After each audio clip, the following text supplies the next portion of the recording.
May I therefore, having been recorded as voting in the affirmative, reconsider that vote under our rules where it's allowed in the next 2 session days? I Yes. did not at any point vote. That is the actual status. And the passage of this resolution was without our knowledge that the vote was in fact taken. Mr. President, That is not the fault of the leadership of the Senate. You were not in the hall. I was in the hall, Mr. President. Then why did you not object? because Senator Bato de la Rosa abstained. Senator De La Rosa abstained. Yes, he stood up to abstain. If you were in the hall, you should have objected. Or I you was should not have aware that the vote was in fact taken because there were only 8 of us in the hall and no quorum was in fact present to establish a voting procedure. That is order. not true. ETV Online Channel. In the service of the Filipino online world. Senator Marcos, Senator IMEE Marcos, recognized. Yes. I would like to know if a vote was recorded on my part. Yes. From yesterday's on the resolution 312. Yes, I would like for Yes, that vote. because there was a motion to adopt resolution 312. That means a vote, obviously. And so we asked for an objection. Nobody objected. We adopted the resolution, and therefore it was voted into. Now, all those counted voted for the resolution were those who answered the roll call. And then there was one abstention recorded by Senator De La Rosa. That is the situation of the resolution 312. Thank you very much, Mr. President. May I therefore, having been recorded as voting in the affirmative, reconsider that vote under our rules where it's allowed in the next 2 session days? I Yes. did not at any point vote. That is the actual status. And the passage of this resolution was without our knowledge that the vote was in fact taken. Mr. President, That is not the fault of the leadership of the Senate. You were not in the hall. I was in the hall, Mr. President. Then why did you not object? because Senator Bato de la Rosa abstained. Senator De La Rosa abstained. Yes, he stood up to abstain. If you were in the hall, you should have objected. Or you I was should not have aware that the vote was regis- in fact taken because there were only 8 of us in the hall and no quorum was in fact present to establish a voting procedure. That is order. not true. Because once the roll call has been called and there is no roll call thereafter, that is a continuing, continuing. implication that there is a quorum. Until somebody... Somebody should have questioned the quorum in that case. That's correct. Next time, procedurally. stay in the hall. Mr. President, As I said earlier, Mr. po, I President, was actually the in the proper hall. motion, Yes. just to read the rule, Rule 33 of our rules of the Senate. Section 91, any senator voted with a majority may move for the reconsideration of the measure. She's absolutely correct, Mr. President. But she has to move for the reconsideration of the measure and not her vote. And therefore, Yeah. that is the proper order that they make. And All only right. those who voted in favor can do so within the next 2 days. So with, everyone present yesterday, except Senator De La Rosa, voted in favor. So any one of you may move to reconsider the adoption of the resolution. Would the President agree to a reconsideration, therefore, of the measure? I will leave it to the body, not just the Senate President or the Majority Leader. The body will have to agree with that motion.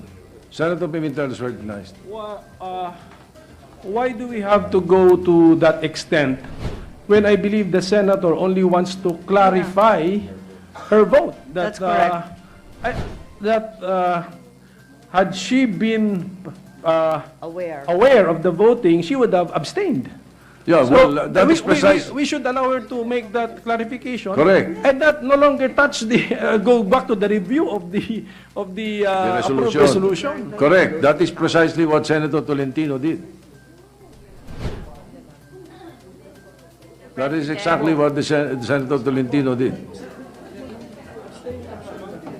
Yes, if that's the case, I'll be very happy to correct the vote as recorded. My vote was in fact an abstention and no vote was made at all. If the I President don't- will I Mr. don't- President, agree, may I ask for a 1-minute suspension? Session suspended.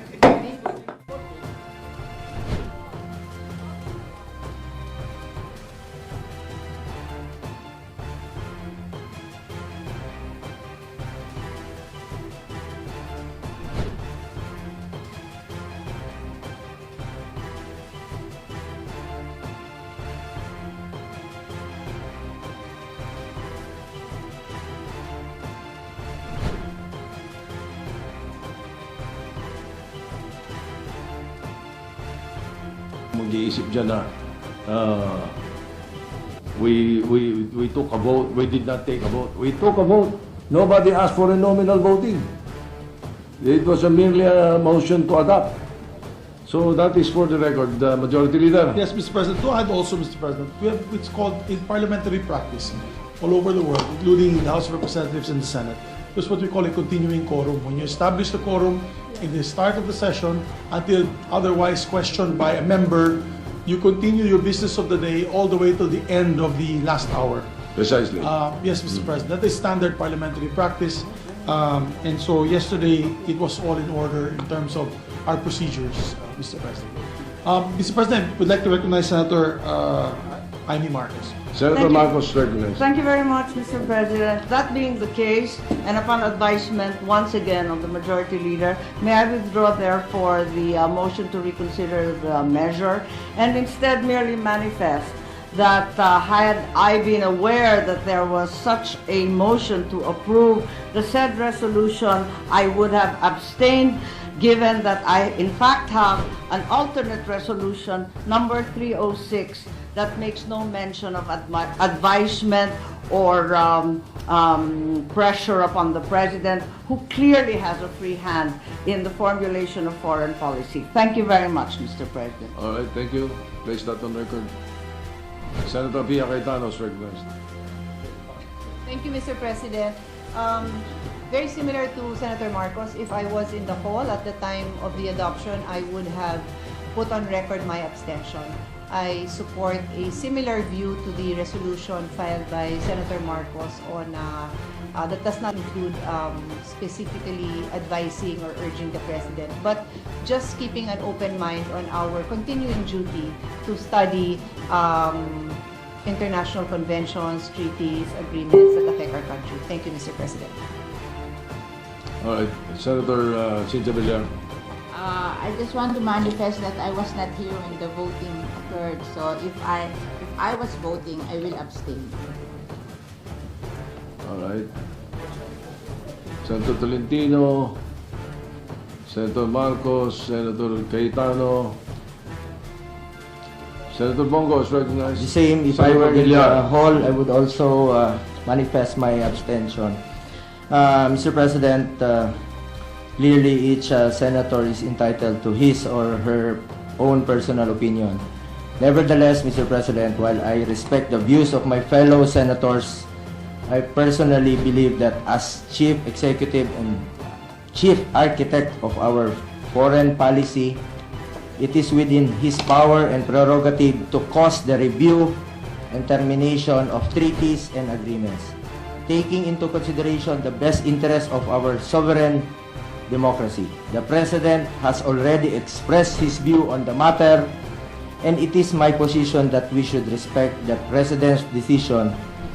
In any case, we can enter into a new agreement when we have a new President come July 2022. Thank you, Mr. President. Nevertheless, also for the record, the Presidency and the Senate have our roles in foreign affairs.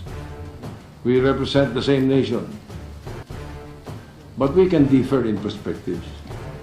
And the perspective of the majority of the members of the Senate maintain that we should maintain a cordial relations with friends and allies. Just for the record. So we hear that some of our colleagues who were not here during the vote, 6 would have abstained. Senator Revilla, would you have also abstained? Yes, Mr. President, I would like to abstain also. 7 would have abstained, but there were 17 in the quorum, therefore the resolution would still have been adopted. 20, Mr. President, I believe. 20, the quorum was 20. We were 20 members. Okay. So, Majority Leader. Thank you, Mr. President. With that, I move that we dispense with the reading of the journal of the 52nd session Monday, February 10, 2020, consider the same. Any objection? Hearing none, journals approved. Mr. President, I move that we proceed with the reference of business. Secretary will proceed with reference to business.